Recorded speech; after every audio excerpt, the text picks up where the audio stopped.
那继续看哈，到第6章，你看问题就来了啊，教会遇到困难了啊，那有人抱怨啊，说希腊化的犹太人向希伯来人发怨言。那这个里面发怨言这个字啊，是一个非常特别的字，是一个就是说普通人讲话的时候是不会用这个字的，这是一个很古老的字。那在英文里面，它也是用一个比较独特的字来表达murmuring， 它其实是指什么呢？它是一个专有名词，专有的字，是专门用在以色列人出埃及的时候，在旷野里面发怨言所以以色列人在旷野发怨言就是用这个字那就是跟食物有关的嘛。他们为啥发怨言？不就是没有东西吃嘛，是吧？没有水喝，对吧？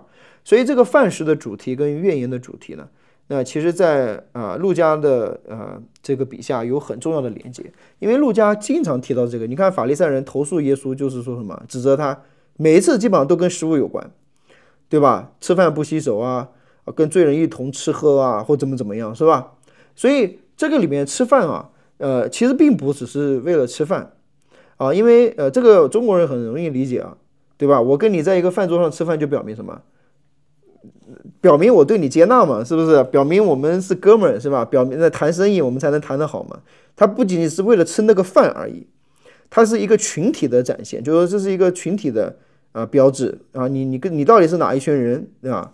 所以这个我们讲约翰福音的时候就会提到这个宴席的比喻的时候，讲到这个迦南的婚宴，讲到这些宴席的时候，你会发现原来并不只是在这个宴席本身，因为连圣经到最后都指向把这个最后是指向弥赛亚基督跟这个教会这个心腹的一个大宴席的比喻，对不对所以你看所以神的工作，他们不明白为什么耶稣更要跟罪人吃饭那耶稣还说人子来又吃又喝，你们说他贪食好酒什么什么，对吧？那其实不是耶稣贪食好酒，而是他透过这个吃饭来表明对这个群体的，对这个罪人群体的一个接纳，是吧？所以不断讲了吃饭的主题。那后面其实你看到《使徒行传》也是一样，讲了外邦人为啥不洁净呢？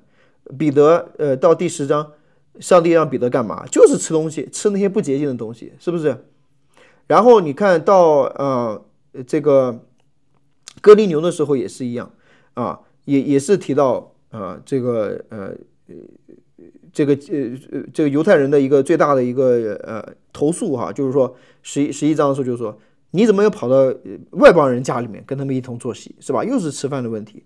所以吃饭在圣经里面，不管是旧约还是新约，它都有一个一种就是说好像是那种被抛弃者或是边缘群体的一个回归，或者是说被拯救这样的一个主题包括像的寡妇等等你看这个就讲了寡妇，对吧？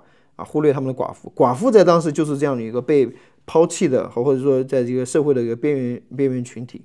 那谁来接待他们呢？谁来帮助他们呢？所以不仅仅只是为了煮饭给他们吃，而是要延续耶稣基督饭食的事工。耶稣不断的跟这些罪人税吏跟他们一起吃喝那这个不仅是为了吃喝，而是对他们的一个接纳。所以在这里他们忽略了他们的饮食，其实也是从属灵的角度，就是忽略这个群体嘛，不然你怎么能忽略他们的饮食呢？对吧？大家教会都会吃饭，到最后发现有人没饭吃那没有饭吃，其实并不是因为没有饭吃，而是你心里面根本没有想到这些人，你根本没有把他们当成你的自己人，所以才会忽略他们嘛，对吧？所以这也是出来教会遇到的问题。你说为什么会忽略他们？因为这些人只能讲希腊话，不会讲希伯来文，不会，那他们也是犹太人所以这就是什么呢？就是因为犹太人散居到各个地方，有些人生下来可能好几代以后，他们就不会说自己的母语了，他们的母语都变成了希腊话希腊文这个就好像在美国很多华人第2代、第3代，他们都不会讲中文，只会讲英文，对吧？所以这个身份认同就会出问题。那这些说希伯来话的这些人呢，他们就忽略这些说希腊话的犹太人，虽然他们都是长得是跟犹太人一样但是文化上有很大的差别所以这是一个问题。你们凡物公用了，结果你没有这个照顾到这些寡妇。那耶稣的饭食事工的最高分其实就是什么呢？就是不用讲，大家都猜到了，就是这个最后的晚餐，对不对啊？就是这个圣餐啊。所以这个圣餐其实也是表明了耶稣他这个食物的一个事工，并不仅仅只是我们吃圣餐也不是为了吃饱是吧？而是表明什么？表明跟基督的一个联合啊。所以这个很关键，因为这个就跟后面管理饭食就有很大关系。那执事们呢，虽然说管理饭食他要管真的就是饭食，但同时这个管理饭食本身也不仅仅就只是说我就只是管饭的，其他我啥都不管啊。所以在教会里面，执事并不只是管饭而已啊。那因为在这个圣经里面讲的管理饭食的时候，他不仅仅只是要把饭管好。同时，这也是耶稣基督一个很重要的一个服事，对不对？我们讲到了这个管理饭食这个原文它其实就是 serve the table， 就是说服侍这个这个餐桌。那其实这个耶稣基督在圣餐桌上也类似的用过这个词就是路加福里面出现过的就是管理这个饭食。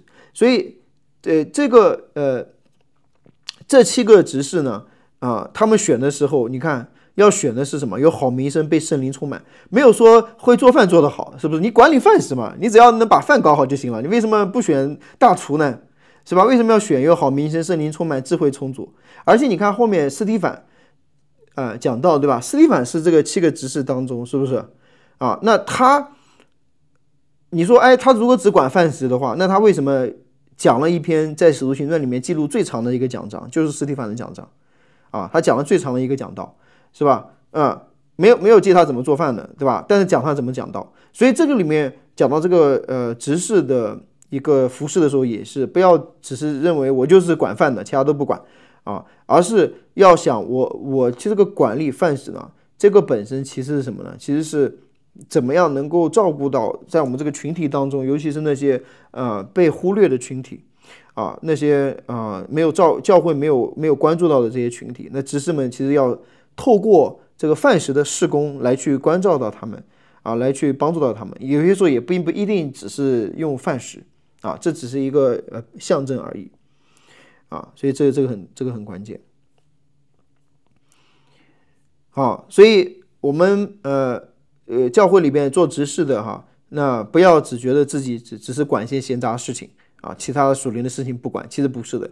你在管闲杂事情的时候，其实你的有个目的就是你要看，你要观察哪些人他们受到了忽略，哪些人在福音当中没有得到这个喂养，对吧？你可能作为执事的要去关心要去关怀，要想怎么样就是说建立一个合一的教会，这个很关键。这个如果你看路加对司提反的一个描述，后面我们看他对他的描述是讲他蛮有神的恩典和能力在6章8节的时候提到，那他去行神迹奇事，蛮有智慧和圣灵。他在会堂里面辩论，众人抵挡不住，然后他被犹太公会抓住，他被作假见证控诉这6章13节。然后后面司提反的面貌改变，像天使的面貌最后呢又他看到了人子站在父的右边，然后他最后祷告。你没有发现整个对司提反的描述是非常像耶稣的，对吧？非常像耶稣讲到耶稣也是蛮有神的能力和恩典，蛮有智慧和圣灵，在会堂里面辩论后来被犹太公会抓住被假见证控诉耶稣也是面貌改变，对吧？这个像天使这个登山变相的时候最后他也是这个祷告的时候在十字架上也类似所以你看这个是对这个执事的一个描述，对吧？所以你不要想着执事就只是做饭那还有呢，就是讲到这个你说那他管理饭食那其实腓力也是执事之一，可是你发现这个在这个后面讲到腓力的时候，特别是讲他的确也是管理饭食，但是特别提到他是传福音的，他明显也是一个传道人所以他不但是管理饭食，同时也是为了就是说你目的是把神的道展现出来，所以执事们也需要在神的道上、神的话语上有这个一定的深度。那如果你看这个司提反这篇讲章，他在回应什么？他在回应什么问题？什么指控？那如果你看第6章14节的时候，就看到犹太人的指控说耶稣要毁坏此地，这个此地是指什么？就是指这个圣地嘛，对吧？然后改变律法所以到第7章的时候，司提反的讲道他是怎么回应这个问题？他就是讨论这个圣地的问题，讨论这个律法的问题那么那而且司提反这个讲道也只有他能讲得出，为什么？因为司提反是可以说是一个双重文化的人那么像彼得就很难讲这个话题，那他是说希腊话的犹太人所以耶路撒冷人可能不会问这个问题，但司提反是很重视这个问题的所以我们来看司提反的讲道，在这个讲道当中看起来是很漫长，就是很长都是一些大家很熟悉的故事对吧？从亚伯拉罕开始讲约瑟怎么出埃及讲一大堆。那他讲这个的时候呢，那你看到你要注意的，就刚才我们讲的，他要回应的是第6章对犹太人对他们对耶稣的一个指控，说耶稣败坏污秽这地，其实是讲圣地的问题。所以司提反在讲到你要注意的就是地理位置，他到底在讲什么地方？你看，首先讲的亚伯拉罕是在什么地方被呼召呢？是在米索不达米亚，不是在耶路撒冷是没有到哈兰的时候。所以司提反强调亚伯拉罕被呼召是在什么地方？是在外邦，对吧？然后讲了先祖基督约瑟，基督约瑟被卖到埃及，然后呢特别提到神与他同在，第9节是吧？那不是在圣地神也是与他同在，是在埃及。摩西也是一样，摩西在哪出生？当然是埃及，是吧？神在什么地方向摩西显现是在西乃山的旷野，不是在圣地。然后呢，讲到实在过红海，这是神在旧约里面行使的最伟大的神迹，都是在圣地以外，对吧？那犹太人最骄傲的律法是哪来的呢？西乃山是吧？那神颁布律法的地方也是在圣地以外。所以你明白司提反这个讲到的意思吗？就是说圣地到底是什么你看45节下半部分他就讲了约书亚讲这个帐幕怎么样直到大卫的日子你看他讲了这些，你发现这个好像为什么就是很快速的从大卫之后就结束了呢？因为好像进入圣地以后没有什么事情发生是吧？当然不是的，最重要的事情就是什么？就是圣殿建起来了。好，这个是所罗门建了。可是所罗门建殿之后呢，却提到什么呢？却提到说这个神住人手所造的殿吗？所罗门说天和天上的天都不够你居住，是不是？所以反倒否认了这个圣殿的一个好像一个完全性。反倒是什么呢？反倒你看在司提反的讲道当中，他更多强调是帐幕，对不对？这个你就跟希伯来书联系到一起了。为什么他强调帐幕，不是强调圣殿？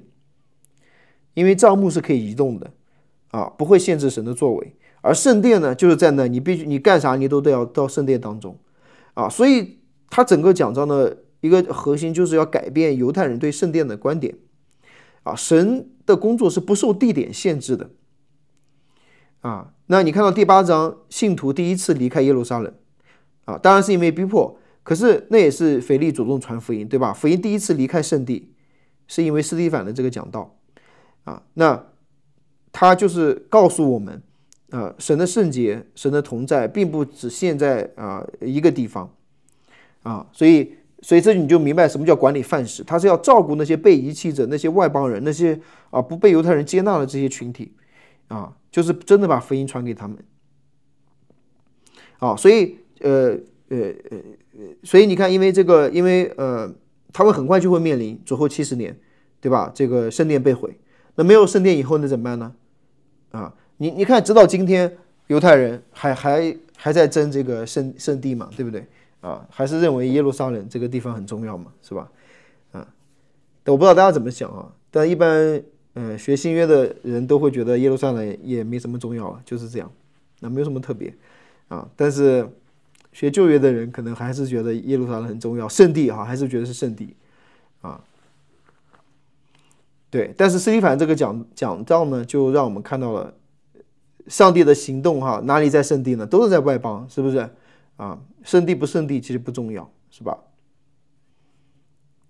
啊，所以你们可能也听过什么，哎呀，福音要传回耶路撒冷，那都是受这个很多时代论的影响，才会把圣地这个看得很重要啊，要传回耶路撒冷，耶路撒冷要建第三圣殿，耶稣就来了，怎么样啊？好像都是以耶路撒冷为核心的，甚至他们说，你看耶稣说的啊，使徒行传第1章里面，对吧？耶稣说什么？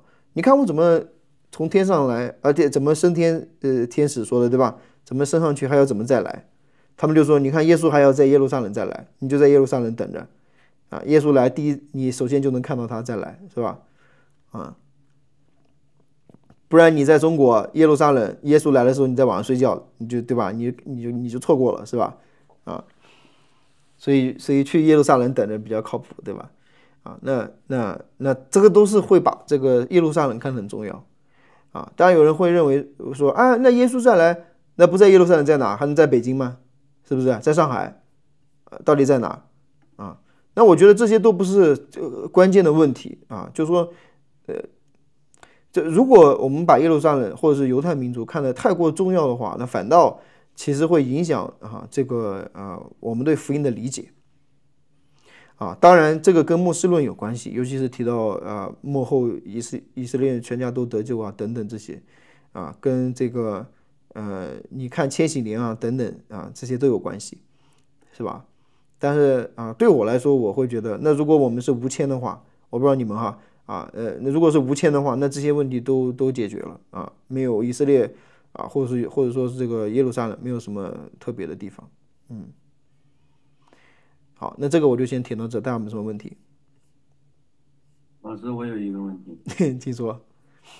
那这样说的话，是不是说，你以前听过一个说法，说是，呃，耶稣回来就只剩半只脚，因为耶稣回来就只剩半只脚。他的一个推论是什么呢？推论就是，以色列的复活。那从嗯现在刚才讲一个角度来说，其实这个是不是说不对的，或者说他其实不能够这么说的。嗯就以色列的复活其实并不能够成为耶稣什么时候回来的一个标志，嗯，这个我就是说还是说其实不同的神学看法不一样啊。啊。嗯，看就你是就是就是不同的这个末世论，或者是说那个他那个什么，就前千无千，还有那个，就对。对这个两个这个看法是不一样的。对，因为这个神学是一个体系，是一套体系，所以说如果你像我刚刚讲的这一套是这一套无牵的，对吧？对于耶稣再来就是再来了，没有什么灾前被提、灾后被提，什么第一次复活、第二次复活的，就是耶稣来就是突然就来了，就结束人类历史了。那如果你是这样看的话那么对以色列来说没有什么特别就他们得救也要靠福音、靠基督跟我们一样，犹太人跟外邦人没有区别了。卡住了。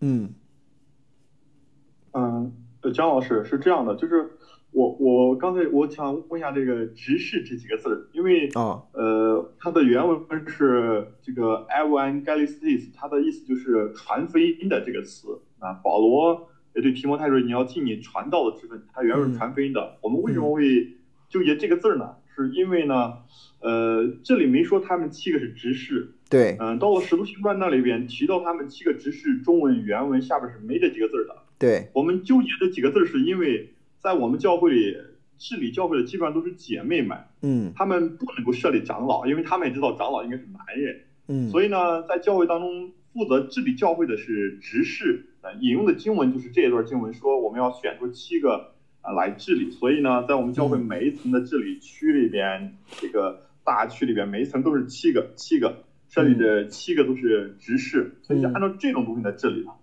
后来我们有一次我们就是考察圣经，我们说这7个到底是什么？我们查了原文，它意思是传福音的，也就是说呢，它是使徒们的助手，对使徒们的助手。对，如果按照这种说法呢，他们这样设立执事来治理教会，严格意义上这里的7个，当然这个执事这个字比较宽泛，这7个，如果我们称为执事的话呢，这个耶稣也是执事，就是他比较宽泛的而讲执事。对，那他绝对不是地方教会所说的执事。嗯我是这样看待这个的，不知道这样正确不对，因为这个东西在我们教会是，它奠定了它的这个教义的根基。作为教会设立7个人，当然男人这个弟兄姐妹都可以，不分这个什么来去治理教会的这个根基性的一个教义，建立于这7个知识这些经文。但我们查考之后觉得根基实在是不稳，所以我在问有关于知识这个表达，不知道这样问对不对？这样表达对不对？你们选数字也是必须要7个吗？这必须是7个哦。他是就像你刚才说的这个，他是把这个东西给它标准化，规范化。对，少一个不行，必须得7个。就是姜老师，你怎么看待这个事情？他已经是，就是当初设立的时候我们不懂，那个时候没有装备这些程序员，没有考虑过教会的治理等等，没见过。后来装备了程序员之后才反思这个事情，怎么能是执事，而且不设立长老就让执事来治理？后来我们明白了，因为教会中说了算的都是姐妹们，尤其是单身的这种姐妹们。这个和长老应该是成了家弟兄恰好相反，所以他不设立长老，他只设立这种执事。就是怎么看待这个事情？对，我们这边其实如果在华西的话，这个不是一个很大的问题。对，执事也是弟兄，因为在原文里面它其实也都是用阳性的词来描述的。对，所以说执事长老都应该是弟兄啊，所以华西这个体系里面才会有设立副执事的，有姐妹做副执事，对吧？你们有听过副执事吧？哈，当然这个是比较独特的一个促进化的一个，就是说，因为弟兄真的是没办法少嘛，哈，那姐妹多那怎么办呢？那所以就开发了这个副执事。但是不管怎么样，就是说我觉得尤其是教会治理这个事情啊，一定它是一个促进化的问题，它不能是一个规范性的问题。那你教会就只有10个人，你还搞7个执事嘛，对不对？你就没有那个必要了嘛，是不是？你如果教会有1000个人，你7个执事肯定不够用啊，你懂我意思吗？对，你看我们这附近有个威洛奎克，它是一个万人教会，对吧？他们光牧师都有1000多，一个教会牧师有1000多个，那对啊，那他们每次聚会都4、5万人、5、6万人，你一个牧师你管得来啊？你认识谁是谁，是不是？那这肯定是不够的嘛，对吧？小组都有好几千，所以说那这个肯定不能把它规范化，这个一定是就是说要促进化来看。那当然保守的这个华人这个一个教会的传统嘛，属灵传统容易按照字面意思来解读。